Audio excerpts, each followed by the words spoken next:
ఆ చిట్టమ్మకి వాడికి మధ్య జరిగిన రొమాన్స్ నాకు కథలుగా చెప్పడానికా? నన్నేడు చేయమంటావే అక్క? ఆడి బుర్ర నిండా చిట్టెమ్మే నిండిపోయినది. దాంతో అందరినీ సీటింగ్ చేసేసి పారిపోతున్నాడు. ఆడిని జైల్లో పెడితే తప్ప ఇద్దరిని కలవకుండా ఆపలేమే అక్క. పెడతా, ఖచ్చితంగా జైల్లోనే పెడతా. నా కొడుకుని కాదు, ఆ చిట్టెమ్మని. ఆ చిట్టమ్మ చేత ఏదో నేరం చేయించి జైలుకి పంపిస్తావమ్మా? అవును, కాకపోతే ఆ నేరం చేయించేది నేను కాదు, మరి తలుపులమ్మ. తలుపులమ్మ అదెవరు? దండాలి తల్లే. తలుపులమ్మ, నీకోసమే ఎదురు చూస్తున్నావు. ఏదో ఒక ఏదో పని ఉంటే తప్ప నన్ను పిలిపించరు. చెప్పండి అమ్మా, ఇంతకీ ఏదో పని చెయ్యాలి?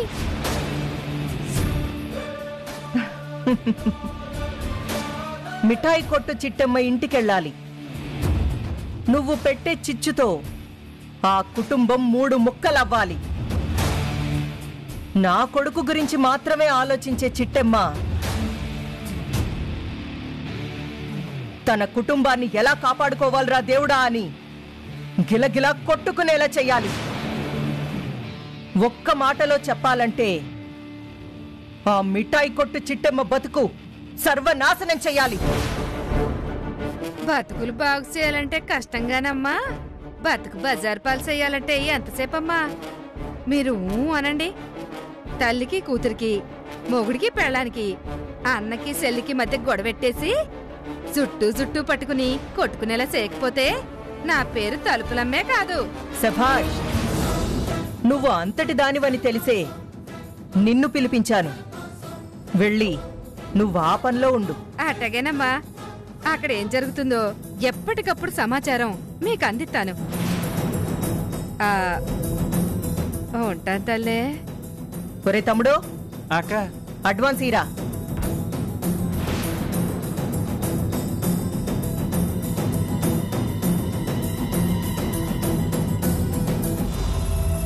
సంతోషం తల్లి.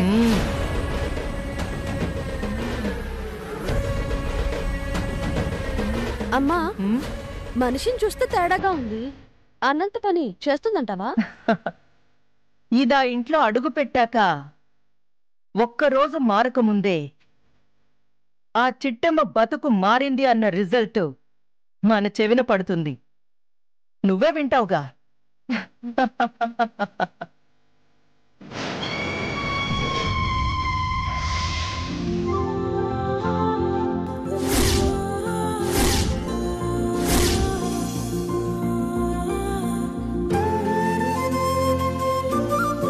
చిట్టమ్మా, చిట్టమ్మా. వచ్చారు బాబాయ్. మీకోసమే చూస్తున్నాను. సీట్లు తెచ్చేయమంటారా? తెచ్చేయమ్మా. ఒక నిమిషం బాబాయ్. అన్నా ఇట్రా, ఇత్తి.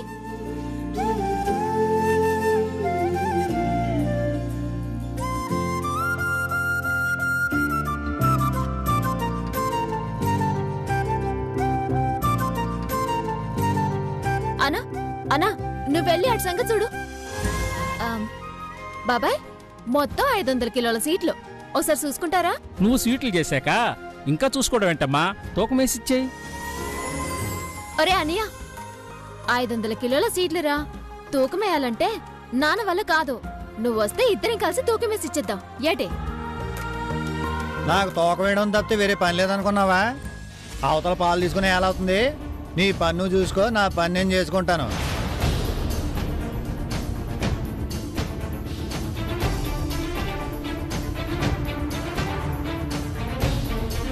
ఆడిని ఎందుకు బతిమాలుతావు? నేనున్నాను కదా, రా. వస్తే వస్తాదు. నువ్వు మోస్తావా? మళ్ళీ ఏ నడవన్నా పట్టేసింది అనుకో, అప్పుడు నేను మిమ్మల్ని మొయ్యాలా?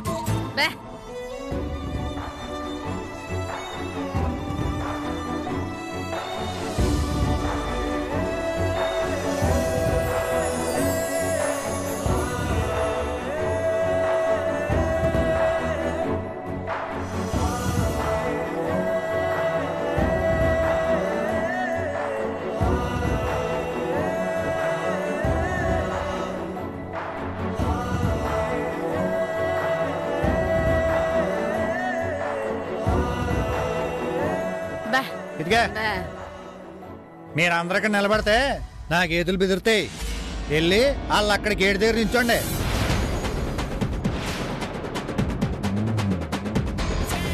రే అనియా, కస్టమర్స్ తో అలాగేనా మాట్లాడేది? ఇప్పుడు ఏ గేదెలు బెదురుతున్నాయి అంటున్నావు? ఇదిగో సిట్టే, ఇప్పుడు గేదెలు కానీ బెదిరాయనుకో పాలు ఇవ్వకుండా తన్నేస్తాయి. ఆ తర్వాత కట్టమర్లకి పాలు పోయలేను. ఉన్న ఖాతాలు పోతే అందరం అడుక్కు తినాలి. ఇదిగో సార్, అది అలాగే అంటది కానీ మీరు వెళ్ళి అదిగో ఆ గేటు దగ్గర నిలబడండి. వెళ్ళండి.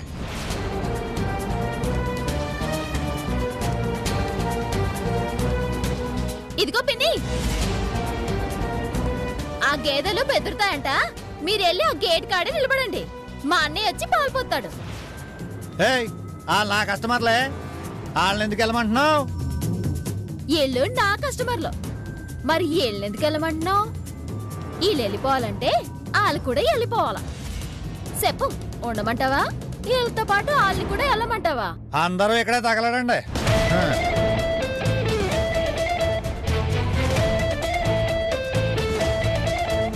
అమ్మ సిట్టమ్మా, నువ్వు? నా పేరు తలుపులమ్మా. ఆ పాపక్కకి రావడానికి కుదరక ఆవిడకి బదులు నన్ను నంపింది. ఓహో, అలాగా. సరే, వెళ్ళి ఆ గోధుమ పిండి కలుపు, కాజాలయ్యాల. వెళ్ళు. అలాగే సిట్టమ్మా. బా బా బా.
ఏటైనదే? అయ్యో, ఏటైంది? బా బా. పాకం పడిపోయిందమ్మా, చేయి తగిలి. పాకం పడిపోయిందా? బుద్ధి లేదా నీకు? పాకం చూసుకోవా? ఇప్పుడు ఎంత పంచదార వృధా అయిపోయిందో తెలుసా?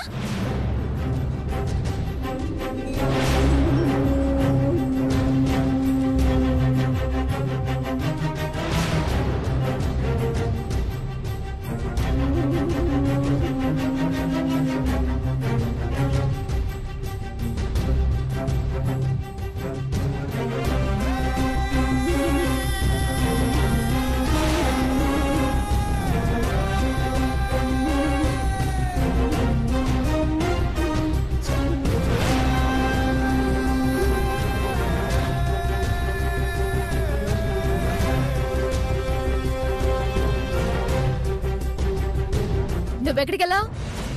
నేనే అమ్మా, సై కడుక్కోడానికి వెళ్ళానమ్మా. పిండి కలిపేసావా? కలిపేశానమ్మా. సర్లే, వెళ్ళి పని చూసుకో. బాబాయ్, అదంతా తీసేయ్, సరేనా? బాబాయ్, మనం వెళ్దామా? రామ్మా.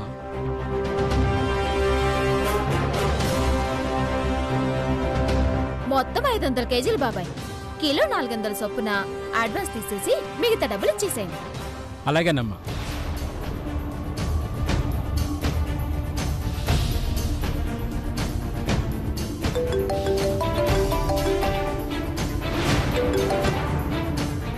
చెప్పాలా, మన పార్టీ వాళ్ళకి ఇవ్వడం కోసమే 500 కిలోల స్వీట్లు చేయించాం.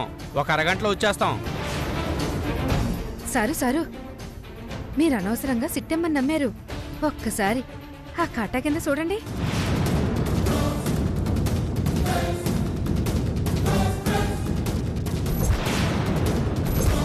అయ్యే బాబోయ్, అంత పెద్ద ముద్ద పెట్టారేంటి? మరి ప్రతి మూటకి 2 కిలోలు తక్కువ వచ్చేస్తుంది. 10 మూటలు అంటే 20 కిలోలు నొక్కేసింది మహా తల్లి.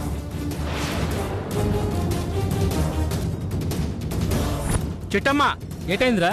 ఇంకా ఏడు కావాలి బాబాయ్? ఆ కింద చూడు, కాటా కింద.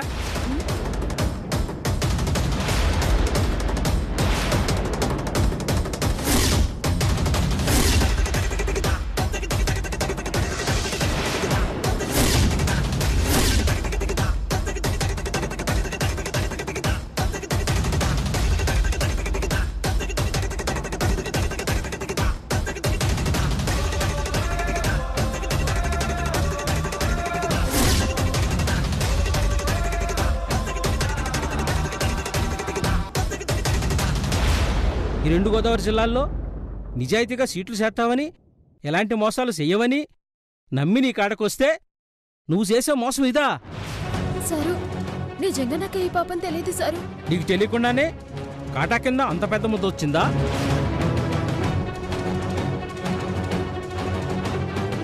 చిచి, అనవసరంగా నీ కాడకొచ్చాను. పక్క షాప్కి వెళ్ళినా బాగుండేది. అయ్యో బాబాయ్, బాబాయ్ అంత మాట అనకండి బాబాయ్. అమ్మా, ఏంటి నువ్వు చేసిన పని?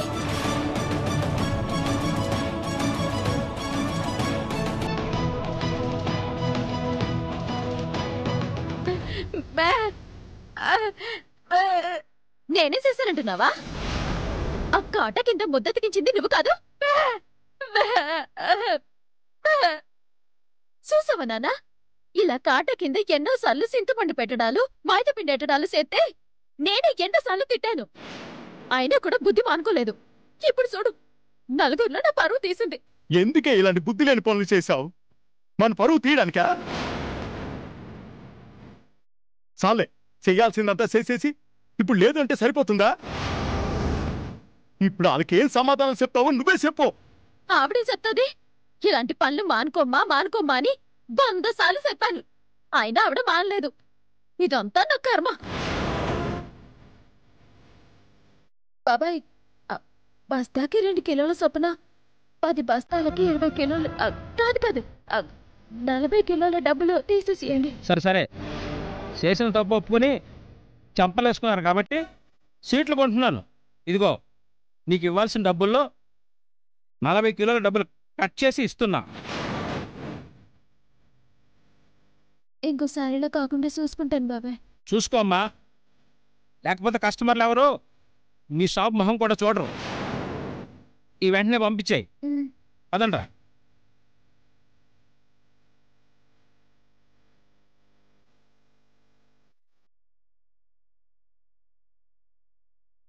ఎంత పని చేసావమ్మా? నీ కక్కుర్తితో వ్యాపారం మొత్తం నాశనం చేస్తావా ఇది?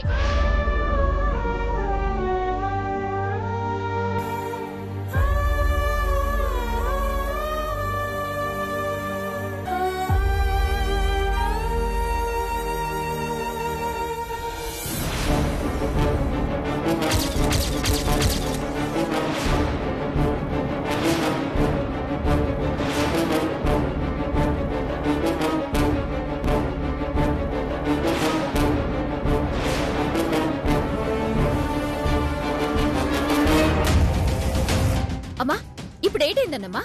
ఎందుకలా ఏడుతున్నావు? ఇంకా ఏం కావాలి? దేవతలాంటి అమ్మని పట్టుకుని వాళ్ళందరి ముందు అవమానించడానికి నీకు నోరెలాగొచ్చిందే? రే అనియా, నువ్వు కాస్త ఓవర్ యాక్షన్ ఆపు. ఇంతకు ముందు కూడా అమ్మ ఇలా ఎన్నోసార్లు కాటా కింద చింతపండు పెట్టడాలు, మైదా పిండి పెట్టడాలు చేసింది. ఈ రోజు కూడా ఖచ్చితంగా అమ్మే ఆ కాటా కింద మైదా పిండి పెట్టుంటది. కాదని చెప్పను.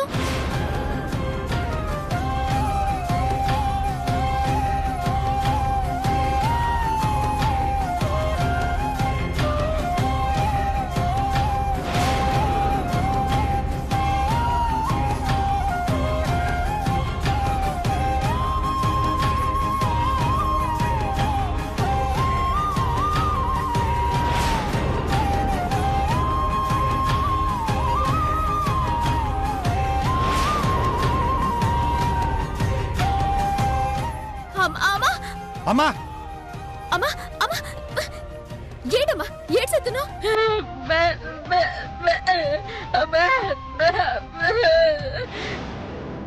విన్నావు కదా అమ్మ ఏ పాపం చేయలేదట. ఆ కాటా కింద మైదాపిండి అమ్మ పెట్టలేదట. ఎప్పటికైనా నమ్ముతావా? ఆహా, అమ్మని నమ్ముతావా అని. ఏ మాటకా మాట చెప్పుకోవాలి సిట్టి. నీ అమ్మ గనక తప్పు చేసుంటే నిర్భయంగా ఒప్పుకుంటుంది. తప్పు చేయనప్పుడే ఇగో ఇలా కుమిలిపోతా ఉంటది.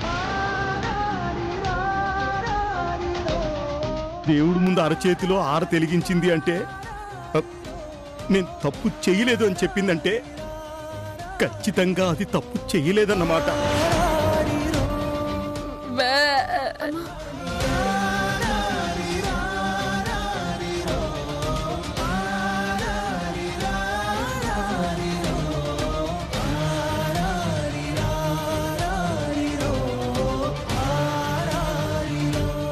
నన్ను క్షమించేయమ్మా. తప్పెలా జరిగిందో నాకు తెలీదు, కానీ గతంలో నువ్వు చేసిన తప్పులే ఈ రోజు నిన్ను దోషులు నిలబెట్టాయి. నేను నిన్ను అనుమానించేలా చేశాయి. అందుకే క్షమాపణ చెప్తున్నాను. ఇంకెప్పుడు నిన్ను అనుమానించినమ్మా.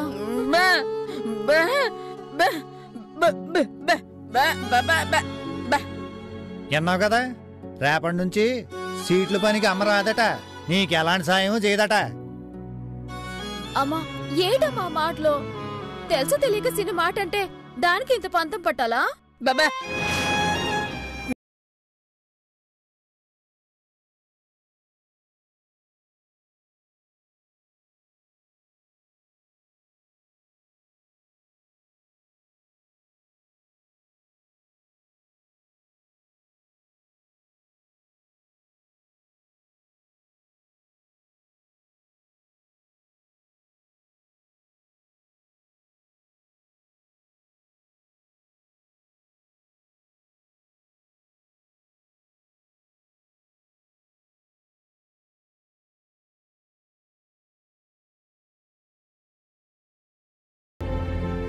నన్ను క్షమించమ్మా.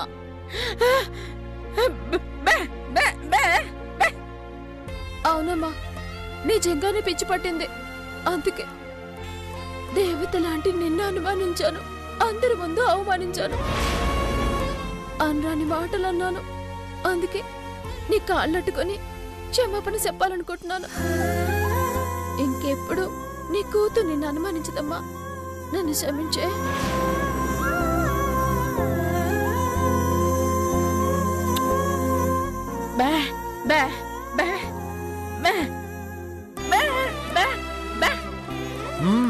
విన్నావా? నువ్వు కాకపోతే నన్ను ఎవరంటారంట.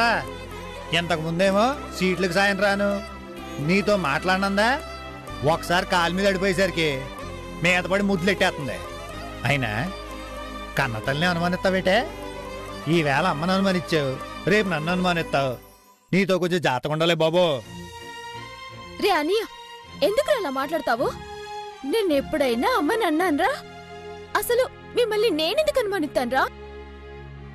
సర్లే గాని నాకు బయట పని ఉంది, నేను అలా వెళ్ళొస్తాను.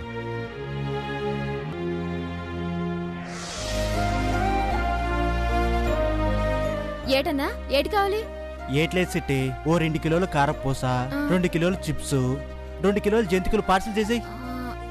అన్నా, కారపూస అయితే రెడీగా ఉంది, కానీ జంతికలు చిప్స్ కాసింత టైం పడుద్దన్నా. నువ్వు ఒక అరగంట టైం ఇచ్చావంటే ఆ 2 తీసుకొచ్చి నీకు ఇచ్చేస్తాను. అరగంట? ఓ పని చెయ్యి, ఊరి చివరి ఫామ్ హౌస్ ఉంది కదా, తెలుసు తెలుసు, ఈ 6 కిలోలు అక్కడికి కట్టుకొచ్చేసాయి. డబ్బులు నేను ఇచ్చేస్తాను. అలాగేనా, నువ్వు వెళ్ళు, అరగంటలో నేను అటుకొచ్చేస్తాను. అడ్వాన్స్ ఇస్తా ఉండు. త్వరగా అట్టుకొచ్చి అమ్మా. సరే అన్న, నేను అటుకొచ్చేస్తాను.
Excuse me. Yes. Hey hey Ravichandra, ఏంటి 12 వస్తానంటే 11:30కి వచ్చేసావు? అంటే 11:30కే పార్టీ జరుగుతుందని తెలియక వచ్చేసానండి. వెళ్ళిపోమంటారా? అరే no no no, you so funny యార్. Hey guys, this is mister Ravichandra, my would B.